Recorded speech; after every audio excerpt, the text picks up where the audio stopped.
નમસ્તે મિત્રો, સ્વાગત છે તમારું આપણી યુટ્યુબ ચેનલ રત્નોત્તરમાં, જેમાં તમને મળશે સરકારી નોકરી અને જાહેરાત વિશેની માહિતી, પ્રાઇવેટ નોકરી અથવા તો પ્રાઇવેટ નોકરી અને જાહેરાતની માહિતી તથા ગુજરાત સરકાર દ્વારા આયોજિત વિવિધ જિલ્લાઓના ભરતી મેળા વિશેની માહિતી તમને આપણી આ યુટ્યુબ ચેનલમાં આપવામાં આવશે.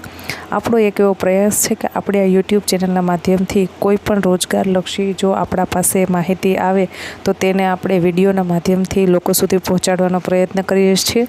તો આશા રાખું છું કે આ કાર્યમાં તમે પણ મને સાથ અને સહકાર આપશો, જેથી કરીને આપણે આ માહિતી વધુને વધુ લોકો સુધી પહોંચાડી શકીએ અને વધુને વધુ લોકો છે તેને રોજગારીનો તક ઊભી થાય.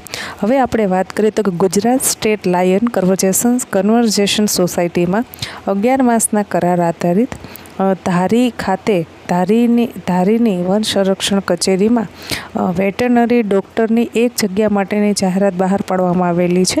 તેમાં 55,000 પગાર ચૂકવવામાં આવશે. હવે તેમાં વાત કરીએ તો કે તમારો કોન્ટ્રાક્ટ છે એ 31/3/2025 સુધીનો રહેશે. ત્યારબાદ જો જરૂરિયાત જણાશે તો ફરી રિન્યૂ કરવામાં આવશે. હવે વાત કરીએ તો કે મુખ્ય વન સંરક્ષક શ્રી વન્ય પ્રાણી વર્તુળ જૂનાગઢ તથા નાયબ વન સંરક્ષક શ્રી ગીર પૂર્વ વન વિભાગ ધારીના પરામર્શમાં રહી અને કામગીરી કરવાની રહેશે. એટલે કે ધારી અને જૂનાગઢ બે જગ્યાએ તમારે બે જિલ્લાઓમાં તમારે કામગીરી કરવાની રહેશે.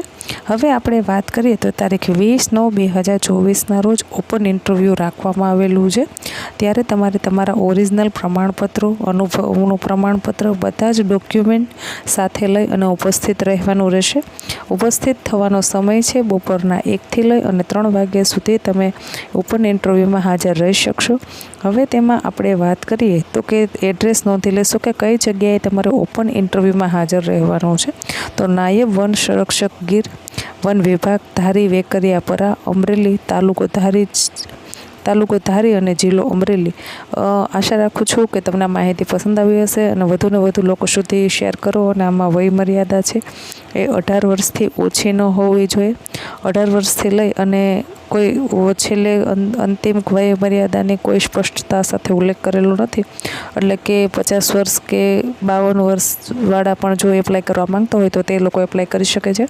55,000 તમને પગાર આપવામાં આવશે. શૈક્ષણિક લાયકાતની આપણે વાત કરીએ તો કે ઇન્ડિયન વેટરનરી કાઉન્સેલિંગ એક્ટ 1984ના શેડ્યુલ 1 અથવા 2માંથી માન્ય યુનિવર્સિટીમાંથી પશુ સંસ્થા દ્વારા મેળવેલ પશુ ચિકિત્સાની લાયકાત ધરાવતા હોવા જોઈએ. ઇન્ડિયન વેટરનરી કાઉન્સિલમાં 1984 હેઠળ સ્ટેટ વેટરનરી કાઉન્સિલિંગ અથવા ઇન્ડિયન વેટરનરી કાઉન્સિલમાં રજિસ્ટ્રેશન થયેલું તમારું હોય તો તમે આ ઇન્ટરવ્યૂમાં ભાગ લઈ શકો છો. આશા રાખું છું તમને માહિતી પસંદ આવી હશે. જો માહિતી પસંદ આવી હોય તો વધુને વધુ લોકો સાથે શેર કરો અને આપણે આ યુટ્યુબ ચેનલને હજી સબસ્ક્રાઈબ ના કરી હોય તો સબસ્ક્રાઈબ કરી લેશો. ધન્યવાદ.